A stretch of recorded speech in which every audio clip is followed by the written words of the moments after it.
We have 100 days. 100 days before London makes a choice. 100 days before Boris Johnson steps down as Mayor of London. And I think you will all agree in this room that he has been a fantastic mayor.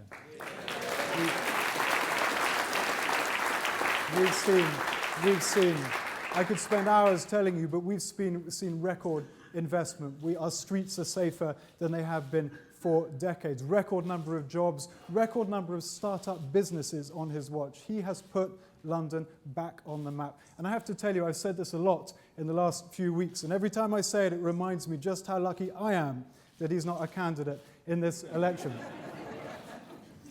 But I've been to every corner of London as part of this campaign. I've spoken to anyone who'll speak to me, and there's one clear theme, one clear anxiety, one clear concern that Londoners have. There is a feeling that whole swathes of Londoners are being priced out, locked out of their own city. And they are. When an average Londoner on an average income cannot afford to buy their own home, that is a problem. When an average Londoner on a double the London average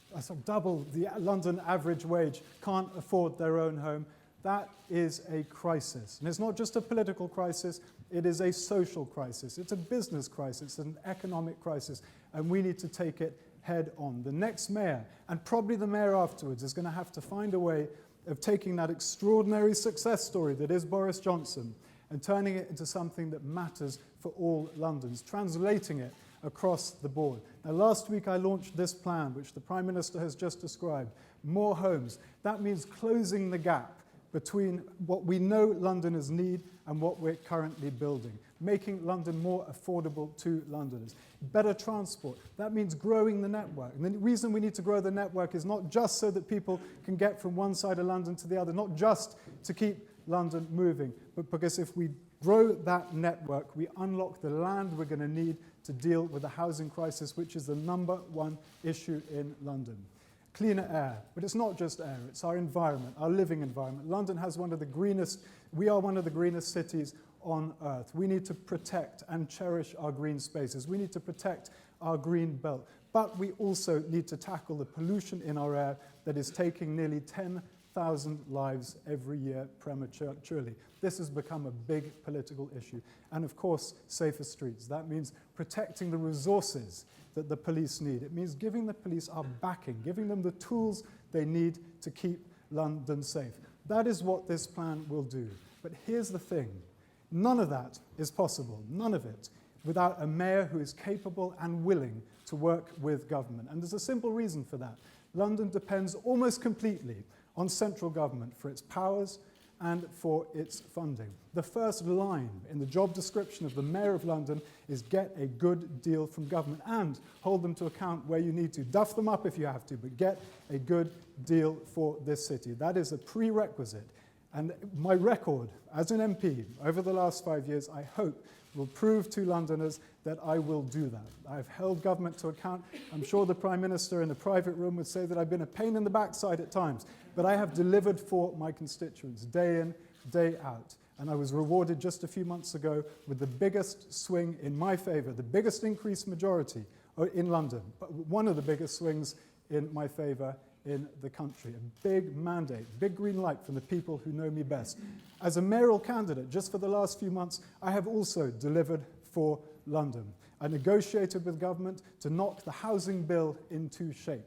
And as a consequence, and I have to thank other colleagues in London, Conservative colleagues and the current Mayor of London, as a consequence, we have a bill which guarantees more affordable homes for London.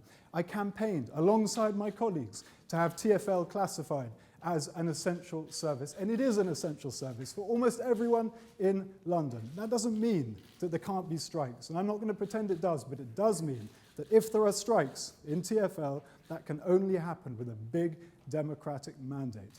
And I fought to protect the police budget. It has been protected, and the consequence is that neighbourhood policing will be protected now in every single community in London. And that matters now perhaps more than at any time in the last 2 or 3 decades.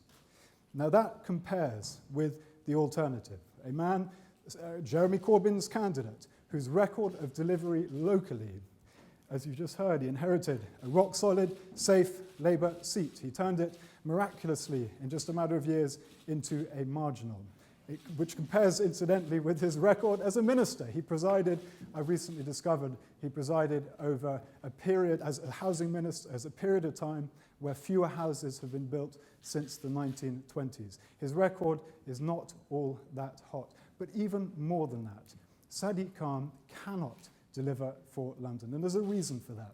He cannot deliver London because he cannot work with people outside his own political party. His entire approach to politics is partisan. He will not attempt to build bridges to people in different parties. He certainly won't engage with the government. The same government, incidentally, that will be in charge, effectively, of London over the next 4 years. Sadiq Khan is an architect in this madness that we've seen in the Labour Party over the last few months. If he wins in May, we will have 4 years of inaction, 4 years of infighting, the same infighting that has characterised the Labour Party over the last few months. We'll see London for 4 years being treated as a testing ground, a laboratory for Corbyn's radical politics. And that is a price that we cannot pay. Now, London is, we all agree, the greatest city on earth. But we are at a turning point. A decision time awaits London. Now, I have a plan. More homes, better transport, cleaner air, safer streets. But that cannot be delivered by a mayor who will not engage with government. We have just 100 days to go until London makes its decision. And the choice could not be clearer. It's Corbyn's man in City Hall, or it's your man in City Hall.